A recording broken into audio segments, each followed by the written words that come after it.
सिंध की गवर्नरशिप से महरूमी के बाद मुत्तहदा कौमी मूवमेंट ने इत्तेहादी हुकूमत से अलहदगी की धमकी तो दे दी है। ताहम सियासी तज्जियाकारों का कहना है कि माजी की तरह इस बार भी एमक्यूएम मुमकिन तौर पर एहतजाज और सख्त बयानात तक महदूद रहेगी और अमली तौर पर हुकूमत का साथ नहीं छोड़ेगी।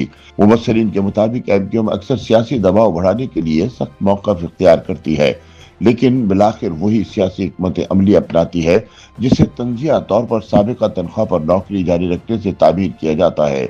सिंध की सियासत में हलचल उस वक्त पैदा हुई जब वफाकी हुकूमत ने अचानक फैसला करते हुए मुस्लिम लीग नून के सीनियर रहनुमा निहाल हाशमी को गवर्नर सिंध मुकर्रर कर दिया। इस फैसले के नतीजे में साबिक गवर्नर कामरान खान किसूरी अपने ओहदे से फारिग हो गए।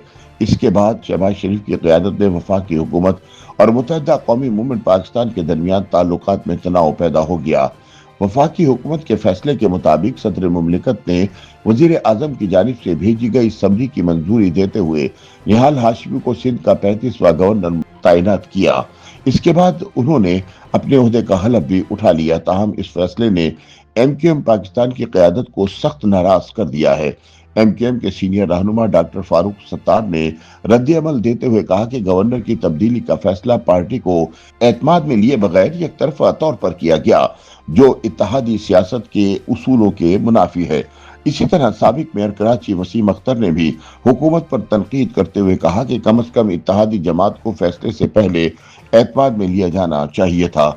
ज़राए के मुताबिक एमक्यूएम की क़यादत इस वक्त मुख्तलिफ ऑप्शंस पर गौर कर रही है, जिनमें वफाकी हुकूमत से फौरी अलहदगी, एहतिजाजी हिकमत अमल इख्तियार करना या हुकूमत में रहते हुए सियासी दबाव बढ़ाना शामिल है। इस हवाले से पार्टी की राब्ता कमेटी का हंगामी इजलास तलब किया गया है, जिसमें वफाकी काबीना से इस्तीफों या हुकूमत की हिमायत जारी रखने के मामले पर गौर किया जाएगा। सियासी हलकों में भी इस फैसले के पस मंजर पर भी बहस जारी है। सीनियर सहाफ़ी अरमान साबिर के मुताबिक गवर्नर की तब्दीली महज इंतजामी फैसला नहीं बल्कि एक वसीतर सियासी हिकमत अमली का हिस्सा है। उनके मुताबिक सिंध में बरसर इक़्तिदार पाकिस्तान पीपल्स पार्टी ने कामरान किसूरी की सियासी सरगर्मियों पर तहफ़्फ़ुज़ात जाहिर किए थे, जबकि दूसरी जानिब पाकिस्तान मुस्लिम लीग नून सिंध में अपनी सियासी मौजूदगी को मजबूत बनाने के लिए निहाल हाशमी को आगे लाना चाहती थी। एक और सीनियर सहाफ़ी खालिद क़य्यूम के मुताबिक वजीर आजम ने एमक्यूएम को एतमाद में लिए बगैर ये फैसला करके एक बड़ा सियासी रिस्क लिया है। ताहम उनका कहना है कि एमक्यूएम की क़यादत को गुज़िश्ता बरस नवंबर में ही इस बात का इंदिया मिल चुका था कि मुस्तक़बिल में कामरान किसूरी को गवर्नर के ओहदे से हटाया जा सकता है।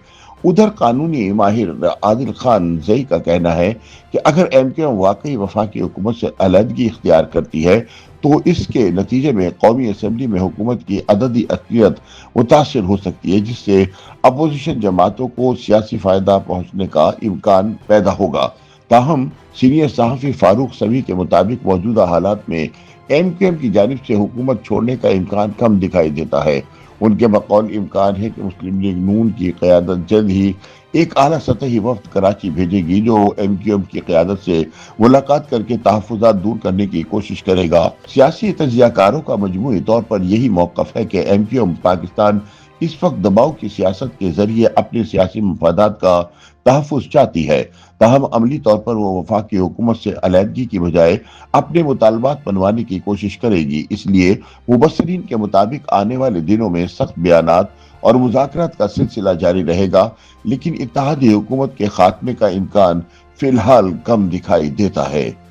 YouTube पर गूगली न्यूज देखने के लिए youtube.com की सर्च बार में गूगली न्यूज टीवी टाइप करें। गूगली न्यूज के पेज पर सुर्ख रंग के सब्सक्रिप्शन वाले बटन पर क्लिक करना ना भूलिए। YouTube पेज पर अपलोड होने वाली वीडियोस से बाखबर रहने के लिए बेल आइकन पर क्लिक कीजिए। आपको हर नई वीडियो के बारे में नोटिफिकेशन मौसूल हो जाएगा।